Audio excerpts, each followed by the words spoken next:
Are you aware that course Trump? he's doing Are it you through aware his that Trump children. never has took his presidential checks? Are you aware That's that he's given up all? Yes, that's Oh, that's that's great. just $400,500. That's it. Okay. Are you aware that he's given up all his everything he owns? His Trump's motels, an his hotels, infinitely everything. richer man now than he was when he saw Are the you presidency jealous in of that, or 2016. like because he's president? Is that jealousy or something? Are you jealous of that? That he knows what to do with his money and he knows how to do it. Were you a critic of Joe He Biden? is not Were you a corrupt. critic of He's Joe not even Biden? close to corrupt. And you know what? You want to know what you're doing right now? You're saying that I saw you corrected yourself. You said you were saying Trump to the other people, but now you're talking to me and you said Trump administration. So No, the formulation. This guy is a prime example of, why you shouldn't have incestual relationships. I'm just saying, this guy seems like the offspring of one of those relationships. We got Glenn Greenwald surrounded by a bunch of MAGA astronauts. These people are absolute geniuses. We're about to watch them turn themselves into pretzels doing mental gymnastics to try and justify everything Donald Trump has done. First, I want to just ask, what makes a peacemaking president? A peacemaking president is somebody who, in the first place, avoids war for their own country, either solves and resolves wars that they inherit or prevents wars from breaking out that they would get their country involved with. Okay, so you agree that prevention is a part of what makes a president a peacemaking president? For sure. Okay, so then what about Trump's foreign policy is not prevention? Well, the first thing that he did in getting to office, basically within 30 days, was restarted a bombing campaign that President Biden had prosecuted throughout 2024, that President Trump during the campaign had heavily criticized. Yet as soon as President Trump got into office, he not only restarted that bombing campaign, but escalated it. That was the one in Yemen against the Houthis.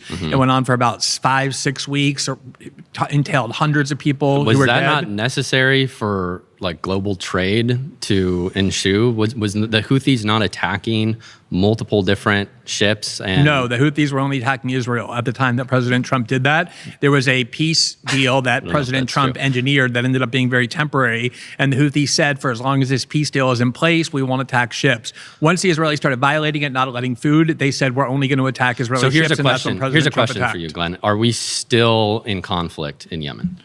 No, President Trump ended his own war that he started. Okay, so then by your definition, did we not prevent further conflict by having this conflict? And would we not free up the trade routes in Yemen from being attacked by the Houthis? It's free, is it not? It's like saying I stabbed myself in the stomach, but then I brought myself to the ER where I had a doctor fix me up, and that proves that I'm really interested in fitness and self-care. President Trump started the war in Yemen. He escalated the war in Yemen. It was stopped at the time that he took over. Were the Houthis attacking people or not? This is the same type of reasoning they're trying to use with the Strait of Hormuz. Oh, well, it was a tough negotiation, but hey, guess what? We're gonna reopen the Strait of Hormuz, and we can take that as a huge win. Well, the Strait of Hormuz was already open, bud. We're attacking a foreign country called Israel that is not part of the United States. Okay, so do these international trade routes not affect America? No, not when it's only Israel whose ships are being attacked. You can say the war is just. The question is President Trump making war or making peace? You can say, okay, he made war in Yemen, but I think the war is just. He's still a war-making president by definition. There was no war when he got in. I think it's very clear by the result of the conflict that it was a peacemaking military engagement. We have peace in Yemen now. How did it end?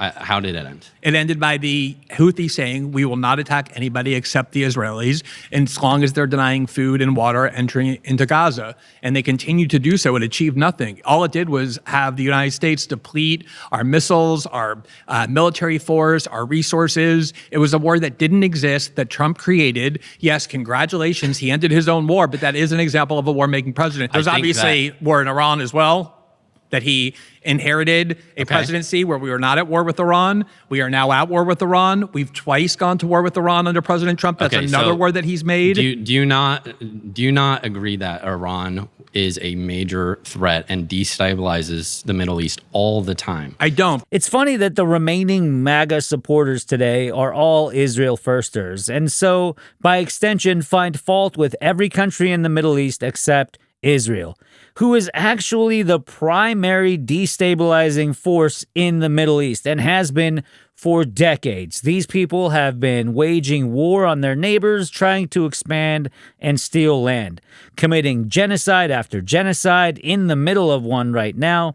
The question now is, does President Trump make more wars? Well, you seem to be acknowledging I want he to makes go back wars, but to that what they're you just. initially agreed to, though, is that part of what makes a peacemaking president isn't just, oh, we don't start any conflicts. It's actually engaging in conflicts to prevent further So war is conflicts. peace. Did you read 1984 by George Orwell? Well, no, I'm just asking. I'm literally quoting what you said earlier at the beginning of No, this but George conversation. Orwell in 1984 described the most extreme kind of propaganda by war-making tyrannies. And one of the things citizens Glenn, get did you told not is admit, war though? is peace. Did you not admit that part of what makes a peacemaking president is stepping in and preventing further conflicts? Yes, but you can't prevent conflicts by starting conflicts. Starting What do you conflicts mean? is starting conflicts. Why can you He not stops use the wars can that you you start. Can you We not got to pause start? here, Mike. We got to pause here. You've been voted out by the majority. Please return. Can't I stop killing people by killing people? No, killing people is killing people. But MAGA's just a bunch of astronauts. These people are absolute geniuses. Like, there's no question in my mind that they're absolute geniuses. And you want to know something? These people actually give the right a bad name. It's people like this that when you get these articles that say the left has a higher IQ, it's these motherfuckers right here bringing down the score on the right. Let's be clear. The real question is, does President Trump make war for the United States? Whether he plays some ancillary role in this. Well, we're in a major war. Well, so let's we're in a clarify major two war things. now, So when it right? came to We're in a Venezuela- major war, aren't we? In Iran? I mean, sure, we're in a conflict, but I don't think this is where you actually got it war? wrong. Is it with a the last war? guy. Is it a You war? can- This is exactly what it is, right? You talk to these maglets, and they're like, "Well, it's not a war. It's not a war. It's a special operation, or it's a conflict." Like, they're doing all manner of mental gymnastics to try and escape the fact that we're in a war. By the way, Marco Rubio already said we're in a war. Donald Trump already said we're in a war multiple times. Pete Hegseth, director of the Department of War, already said we're in a war. All right? So for MAGA out there, you can stop pretending and trying to defend the fact that this isn't a war. It is a war. It is a war. It's already been admitted. That's over with, okay? So now you can find a new talking point. That one's gone now.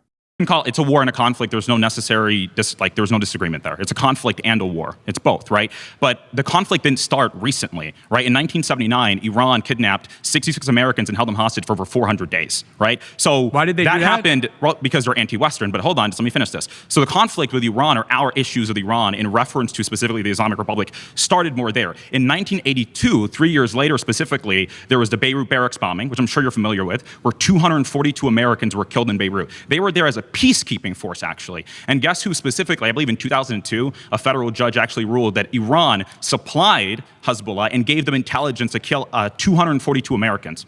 On top of that, I believe in Venezuela, they have the Quds. You know, we should probably ask and figure out, like, were these Americans that Iran, had taken out through Hezbollah, were they actually Israelis? That's a real important distinction. Force as well that is there. They fund three main terror groups. According to the FDD, they spent about $16 billion doing so, right? Hezbollah, the Houthis in Yemen. And by the way, the last guy, you were also wrong. $200 billion worth of economic damage in reference to the Red Sea, where 1/10 of trade were goes we at through. war with Iran when President Trump was inaugurated? No, we weren't directly in Are we in at terms war of, now? Right, so I he think made I would, that I war, would say, right? wait, He was a hold on, stop. No, So I I'd say mean, that you talked a lot. I just want would to get say an that we're answer. already in a conflict. I would say that yes, generally, not like war in terms of declaring war conspicuously, but yes, we've been in a conflict, a long-standing The conflict proposition specifically. is President Trump is more of a war-making president. Right, I don't think any of those than conflicts were made by Trump.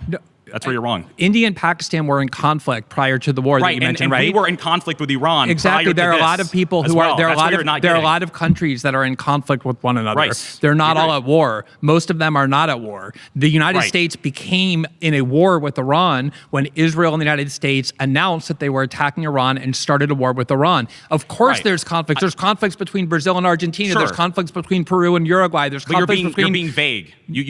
No, I'm being very specific. I'm talking about a war. Okay, there's a difference between smaller conflicts or like a general conflict that's going on for a long time and like a large-scale war and even like, for example, small military engagements. Like, for example, Midnight Hammer, we bombed Natanz, Fordow, and Isfahan, were more smaller engagements, right? And by the way, we pulled out pretty quickly and everything was fine afterwards. If Russia came to the United States and bombed 3 different nuclear facilities in the United States with B-52 bombers of the Russian Soviet analog, would you consider that to be an act of war? Yeah, you're saying it would be casus belli, right? I'm not casus talking about belli means act of war. Yeah, would you? So it would be casus belli. That's the answer. Okay, congratulations on using. So this guy's speaking in Latin now to avoid having to actually say that we're it's an act of war. I mean, this is the level of mental gymnastics. Like, I don't understand how to get stuff into these people's brains, but you can't. You actually just can't, right? They've made a determination that they are going to gag Trump, and there's nothing that you can tell them.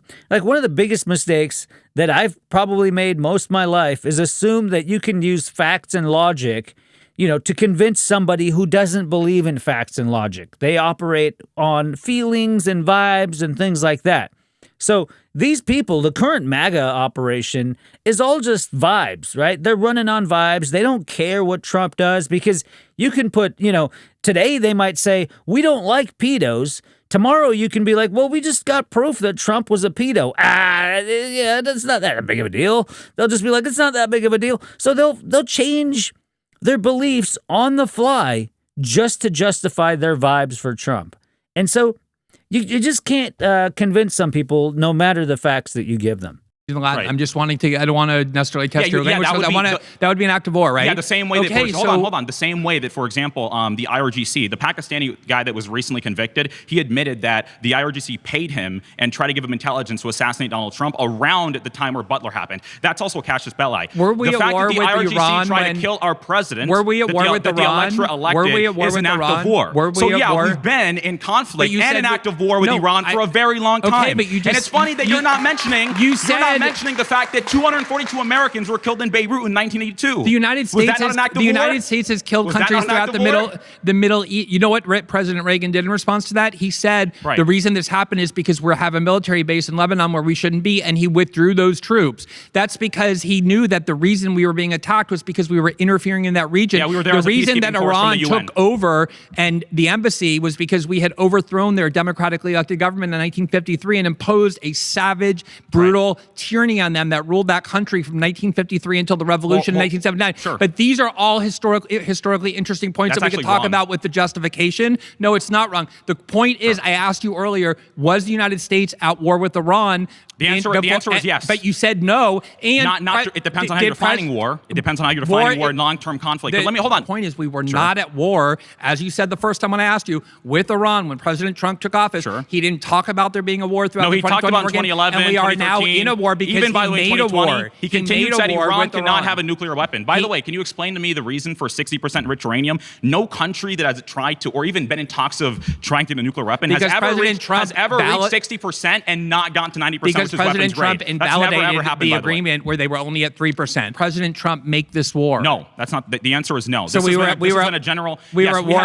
We have been in a general conflict with Iran, or you could say even a war. I am saying over 47 years. And President Trump just forgot to mention that we were at war when he was running for president in 2024. Never said, "Hey, by the way, we're at war with Iran." He openly said, "No." He's been very conspicuous about this. He's been very clear about the fact that we have a conflict with Iran. We have issues with Iran. A war. We do have conflict. Right. Again, I don't think you understand it. Wars can also be conflicts. Exactly, so but conflicts aren't necessarily wars. The question is, was there a war with Iran? And if so, why didn't President Trump bother to mention, hey, by the way, we're at war with Iran in 2024? And he's been very conspicuous about it. So the war didn't start. What would be the incentive? Just like, hey, we're at war with Iran? Look, everyone understands that we've been at a long-term conflict Nobody understood because it was never true. We saw Biden trying to re-engage in JCPOA negotiations as a legacy of the Obama administration. And he unfroze $16 billion in assets to the regime and then also waived sanctions so they could sell over $100 billion. Whose assets were those? They're theirs, but they're frozen. Iran's assets. Correct, but that's going against the maximum pressure campaign. So if you don't want war, how do you then deter a belligerent actor if it's not maximum sanctions? What would your solution be then? Let them. In general, in every other country on the planet except the United States and Israel, war is talked about as a last resort, something that you engage in only if there's a country that's attacking you, Which or attacking your homeland, or attacking What's Okay, that? So the sanctions are a legacy of the Iraq-Iran war in the 1980s. So which war? We're talking about the current operation, which is not a war. I'm talking or- about why we should be at war with Iran at all. Right, the second. And you're saying, what is it that we should be doing Well, to Iran? I'm saying and my point with talking about the Biden regime, the Biden administration, was that they empowered.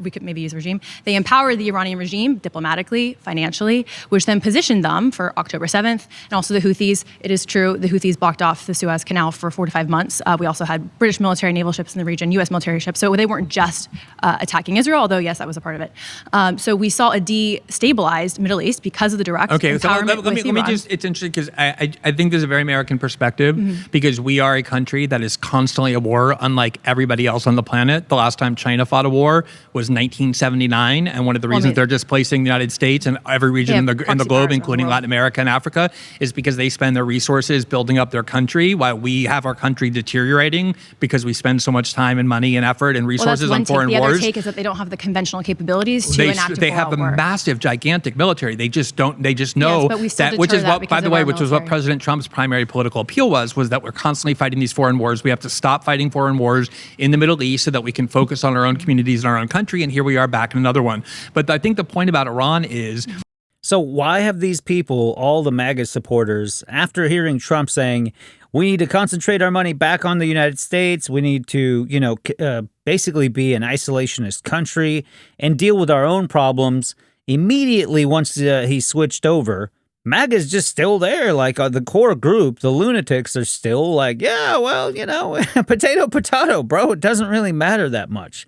the idea that we can just go and steal countries' money. As you said, it's But that's not Iran's what the point of the assets. They claim have is. oil The in their claim is country. that we're a Let me just war-making finish. They sell their oil to other countries. They receive money for it. We take that money using our dollar as the reserve currency. We steal it and freeze it, and then We don't steal somehow it. We are I should also say punishing that a belligerent regime. President Trump just lifted sanctions on Iranian oil at sea, Right. enabling it was them to a get will huge of amounts good of money. faith. It was a good faith No, action it was for China. because he Yes, needed for to the do that because negotiations. we need oil on the global market because of oil It's been because closed gas for- prices are so it's high. still lower than it was under the Biden administration. No, I'm at saying the peak of the Biden administration. because of this war, President Trump lifted sanctions on Iranian oil at sea. Yes, as they a are now goodwill to China to charging bring them to money. the They are negotiation now table. charging money for the Strait of Hormuz, and Yes, 'cause that's the only and there's tactic they have no left. way there will be an end to this war that we're currently No. negotiating unless the sanctions are lifted on Iran. They're Because completely there's- wiped out at the knee. Let me just get back to what I was saying about the Biden administration because it's important. So we look at how diplomacy has never worked. The JCPOA completely empowered the regime. Same thing with Biden again. So Trump came into a region that was completely changed. Also just globally, right? I believe the Iranian regime bought 2.5 million acres in Venezuela, which is in our Western hemisphere. So he came into a world where our anti-Western adversaries had gained strategic holdings that hinder U.S. hegemony abroad. So he went into the region and he said, okay, I'm going to negotiate with the Iranian regime. They didn't come as good faith actors to the negotiation table. Operation Midnight Hammer was a preemptive strike. They still continue was to come Biden to at the war with table. Iran? I would say, yeah, it's hard to be at war with a regime that you're funding. So Biden was not at war with Iran? Well, we were at war with Iran via Israel, if you want to look at it as a proxy situation. So Biden was fighting a war against and also Iran? another thing, you keep saying that Trump started wars in Yemen, I'm trying to in figure out if Lebanon. we were Again, about but those this are war. proxy wars funded by Iran. Was those, the United those States at conflicts war existed with? way before President Was Trump came into Biden office. waging a war against Iran? He was funding the regime and empowering them. Okay, so the answer is no. It's really hard to wage war against a regime that exactly. you're So the propping war up. in Iran was started by President Trump in the second The term, war correct? in Iran is First off, it's not a war; it's an operation. We have highly discriminately taken out What heads would of be the a war IRGC. be? How is it not a war? Well, it's not a war because the Iranian regime We're can't blowing up respond their in a way bridges. that We're necessitates blowing up war. their bridges. Yes, it's an We're operation. blowing up their, and they've been blowing what's up the Middle East. Between a war and since, no, I'm just trying. Again, the proposition we're supposed to be. Yeah, by the way, this woman, I guarantee is a juice box. There's like no question in my mind. This is a juice box over here defending Israel to the nth degree. Discussing. Right, and I he's realize why war-making. you don't want to and others don't want to. Is No, I am. I'm No, demonstrating how the regime was empowered when Trump you have came to to let me office, finish. so it necessitated a response that was different than his first administration when there was peace through strength. You have to let me finish. What the question we're supposed to be debating Which is that I answered. President Trump is Hell no, bro. Did you see that? We need to go watch this again. President, you have to let me finish. What the question we're supposed to be debating is that President Trump is more of a war-making president and I than a just said peacemaking he came president. into a situation in the Middle East that was vastly different than the one that he No, left I understand. because of I understand. weak foreign I'm policy. trying to ask about war, Okay, so which then is what is the response then? So if it's not high pressure, was President Biden waging a war on Iran? Yes or no? Well, if you're talking about responding Can you just to all, answer that? Why so can't then you yes, answer? If Iran is considered the Houthis, the Hezbollah, Hamas, then yes, we President were waging Biden a war. was waging a war on yes, Iran. via our proxies. I thought you said he was so favorable to Iran, that he was treating Iran so well. Yeah, both sides of the conflict, but he empowered the regime. Were we at war not with Iran's proxies, but with Iran itself under Joe Biden? Iran actually broke the status quo of not engaging with Israel, our greatest ally, in May Did Joe 2024. Biden wage a war on Iran? It's not. First off, again, Why can't you just answer? Why can't you just answer? I just said yes. If you're going to consider via proxies, which No, you I'm not. I don't mean via proxy. I mean directly you with said, Iran. Okay, but you're contradicting yourself because you said Trump started wars I'm in only Yemen, asking a and you defined it by the question. proxies I'm only in asking a Yemen. question. So you can't define war one way for Trump I'm and only not asking with a Biden. question. We got to pause there. We're out of time. Please return to your seat. Raise your flag if you would concede that Trump started this current war with Iran. Let's not fool ourselves into thinking that this was, Trump's initiative. This has been Israel's dream come true. They've been begging the U.S. for 30 years to go to this war and actually do a regime change in Iran. So as soon as Trump comes in, ultra pro-Zionist, right? Loves Israel to the max. He's admitted that himself. So he comes in and all of a sudden, Israel's wish just comes fulfilled, just going in and doing all this stuff. And we're supposed to just believe, it's just Trump randomly making a decision to go to war with Iran. President Trump is subservient to the Israel lobby. Okay, I think an important thing to do with debates is to define our terms. Can you please tell me what subservient is? Yes, serving the interest of someone else, taking orders from somebody else, taking direction from somebody else, not in every case, but as a general posture ethos. Okay, so that's already a problem because subservient doesn't mean not sometimes taking the case, sometimes not. Subservience literally. So here we go with the technicalities and the word games and everything, right? These people, when you're wrong, you have to do this. This is basically like tantamount to flipping the table over. Instead of just speaking in plain terms, Trump is 1,000% subservient to Israel, right? Trump is definitely more of a violent wartime president than a peacemaking president. These are all facts, right? You can play all the word games, all the mental gymnastics you want to try and somehow find a technicality to be like, well, in this particular circumstance, Trump's not those things. Literally defined as in a subordinate manner you are controlled by in a very direct way. You want to set it up so that if you can point to one example where President Trump didn't do what Israel wanted, then that means somehow he's not subservient to Israel. You just want to creating a binary framework where as long as you can point to one example where the Israelis wanted something. Right, so that's why I'm saying that is not what this proposition means. It doesn't mean that in each and every case, President Trump is fully and absolutely obedient to Israel. That if you want me to concede that there are instances, I will be happy to point to some as well where President Trump or other presidents. So that's not the question. I understand. I'm saying that your claim, it's your claim. I didn't force you to make the claim. Your claim is not there's high influence. Your claim is not any of that. Your claim is he's subservient. And if you're going to say he's subservient, that means something. Now, if we want to change what you're saying and you just want to say he has higher influence from, when you say pro-Israeli, do you just mean Jews? What do you mean by that? No, of course I don't mean Jews. There are huge numbers of Jews who oppose Israel. I'm asking, well, generally when I debate this topic, a lot of people will say the Adelsons, right? Because they're Jewish, they're Israeli. Or do you mean pro-Israel like you're talking about AIPAC, you're talking about J Street? People talk about George Soros, but nobody suggests that he's pro-Israel. The reason people talk about the Adelsons is because they gave $300 million to Trump's campaigns, and Trump himself said that every time the Adelsons came to the White House, they didn't ask about the United States, they asked for things for Israel. Trump went to the Knesset last year and said Miriam Adelson loves Israel more than she loves the United States. Is Trump subservient to Elon Musk? No, I don't think Trump is subservient to Elon Musk, at least in this last election cycle, gave significantly more than the Adelsons. Right, he's one individual. One individual. Exactly. One individual gave more than two, and also the lobbying groups. But that being said, what is it that makes you think he's controlled in at least a significant way by whatever you're saying. What Israeli President Trump lobbies. himself said. President Trump said that every single time Sheldon Adelson came to the White House, they asked for things for Israel, and he gave it to them. They didn't ask for things for the United States. He said that Actually, Miriam didn't Adelson. He didn't say he gave everything they asked Yes, for. he That's- did. He said no. every time. He said, in fact, The Golan Heights, They yes. asked. He gave them even things that they didn't ask Correct. for Israel, not for the United Correct. States. He did not tell them times where they had talks where they disagree. He never talked about that. I know exactly which quote you're talking about. You're adding that in to push your narrative No, right now. I'm not But that adding being said, we're anything. not here to talk about just the Adelsons. We're here to talk about the pro-Israel lobby. I'm asking you, how do you know that they are controlling Trump at least in a significant enough way to whatever your What claim I'm saying means? is that President Trump makes decisions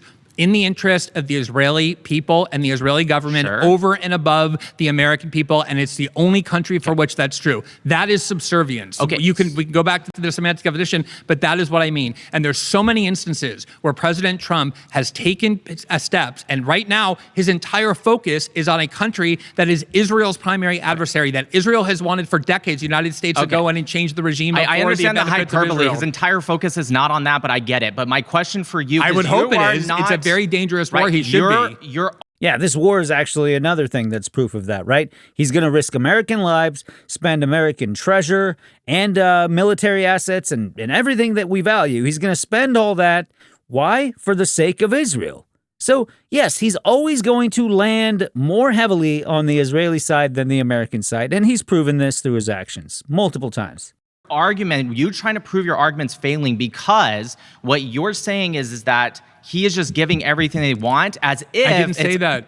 Actually, you literally said that. You said he I gave said at the everything start- they want. I said at the start, I Just would rewind concede the clip. I said Anyways, at the start, if you want to prove that there are times when I got it. Trump You doesn't said give it. everything to Israel, I would concede that it's not a binary absolute framework. I'm trying to get my question. Do you remember when out. I said that? I do remember when you said that, and I remember when you contradicted yourself a What few did I seconds say later. when I contradicted myself?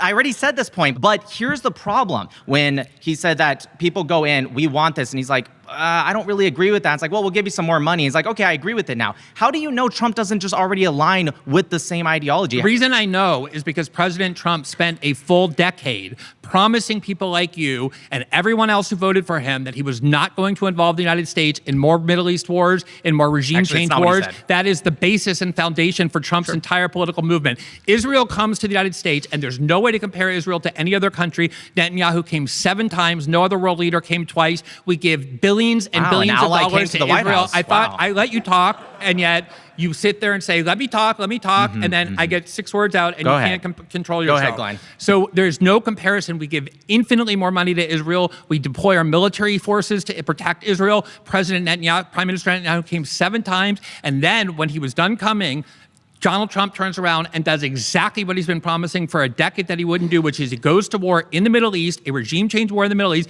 against Israel's primary enemy after Netanyahu spent 30 years saying, this is what we want the United States to do. That is how But I that's know not that true. President Trump does things that Israel tells him to, even though he doesn't already believe Okay, it. well, first off, that's actually not proof that he does. That's Every one of these people that come up here and sit down and try and debate Glenn Greenwald here,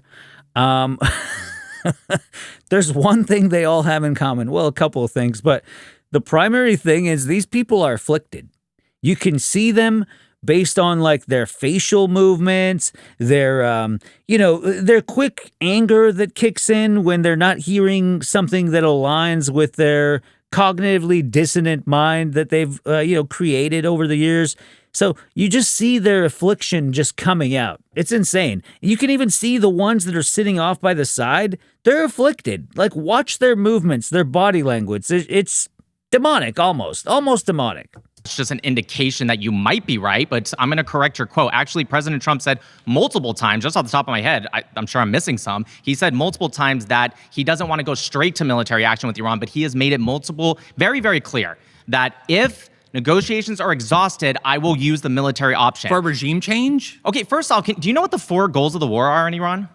I'm asking you, Do did he you ever know no, what the 4 goals yes, of the I war do. are? Did he Okay, ever, what are they? Is it regime change? They changed so many times. No. No. President Trump- President There Trump- aren't 4 goals. There has been 4 stated goals. You can go on the internet right now to the official government website and you will read the 4 At the beginning of the war, goals. Trump, in an interview with the Washington Post, said, my main goal and why I'm attacking Iran is to free the Iranian people. Is that that one of the 4 goals that that President Trump said was his most important objective when going to war with Iran? I'm going to concede something. I agree with you. So he won't answer that, but yeah, absolutely, Trump did say that, and then turned around and said, "Well, we're going to nuke this entire civilization back into the Stone Age." You know, the same guy who's trying to, you know, one of his primary goals was to free these people from an insane regime, is now content with blowing them off the face of the earth. But of course, these maglets right here just can't see that. They don't understand it. That President Trump speaks in very grandiose measures. He does. I'm not going to. Everything's the biggest thing ever, the most beautiful thing ever. It's the worst thing ever. I'm not going to disagree with you. That was a stated goal of the war. No, it was not. If you listen to our Department of War, if you listen to our Department of War, and by the way, you can go on. It's the president that determines the war objectives. I understand. Okay, it's not the Department of War. It's the president. That's not true. I was in the military for 12 years. That's not actually particularly true. Who was your commander in chief? The Secretary of Defense?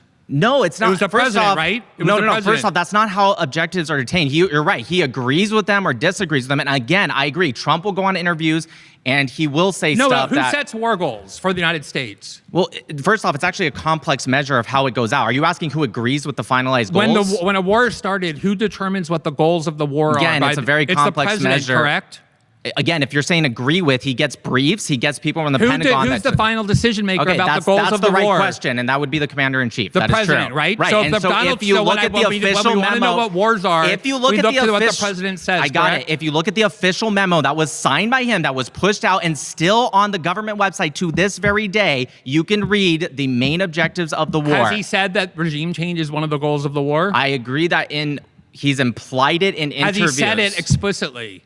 In the official memos where he's that our goal is to protect. Let me ask you something. Okay, we got to pause there. You we got to pause there. Answer my question. Has Donald Trump said that a goal of the war in Iran is to free the Iranian people by changing the regime of that country, a regime change war in the Middle East of the kind he said he wouldn't fight? Did Donald Trump say that was a goal of the war or not? I'm going to answer you. One word answer. Please. I'm going to answer you. One word answer, yes, or we got to move on. Real quick answer. One word.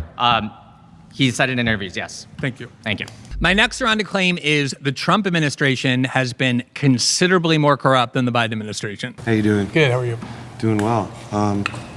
So you're saying that Trump is more corrupt than Joe Biden? That's what you're saying? I'm saying the Trump administration has a lot more corruption than the Biden administration has. Okay, I'm guessing by what, the war or his kids or what? I think we're focused primarily on financial corruption. I mean, you can talk about other kinds of corruption as well, but the concern about Hunter Biden and the money that he made off his father's influence, which I found extremely objectionable and still do, pales in comparison to the extreme fortune that the Trump kids and Jared Kushner are building off of Trump's power. Okay, well, Trump is not corrupted at all. We're not in a war as well. Sorry, there's so many. I wanted to answer you on so many.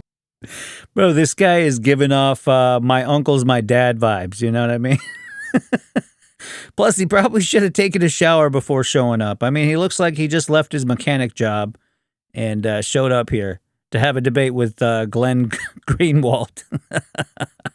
But you're not being specific about how it's Trump, his administration corrupted. What exactly? Because his kids aren't the administration. It's just Donald Trump. So how is... Well, Hunter Biden wasn't the Biden administration, but it was just the president's I don't care about Joe Biden. I want to go on. You're saying Trump, okay? Trump administration. How is he more corrupt? It's a comparison between the Biden administration. But the most corrupt thing that Trump has done. I'll tell you what there's a lot of things, but the main one is they created a company shortly before Trump's inauguration that's a crypto company called World Financial Liberty. No, that's not... If you want me to explain, I can explain it, but you got to let me explain. So you're saying that he's corrupt in a way that he can get in trouble, just like Hunter Biden got in trouble. There's the World Financial Liberty, which is the crypto company that the UAE has invested hundreds of billions of dollars in, that has 49% ownership, that paid a huge amount of money to enrich President Trump.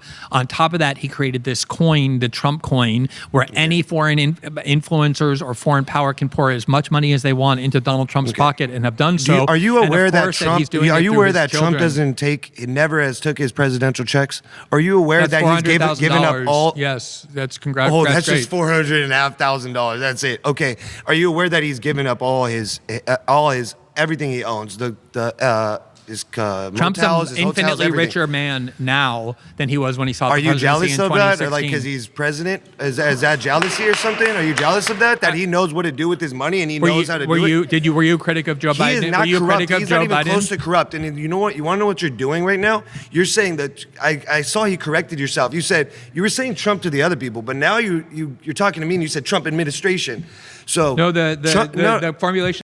Guys, this guy is a prime example of, why you shouldn't have incestual relationships. I'm just saying, this guy seems like the offspring of one of those relationships. Trump administration has been significantly more corrupt than the Biden yes, administration. but That's you what were it's been saying from Trump, the start. and then you were talking to them saying Trump, and now you're saying Trump administration. I'm saying both. I explained to you how Okay. Donald Trump was corrupt. Okay, so Trump is not the Trump is Trump. So you think he's in control of whatever happens on something else, or his The company kids that do? received hundreds of billions of dollars from the UAE is Trump's and that's company. all Trump's fault.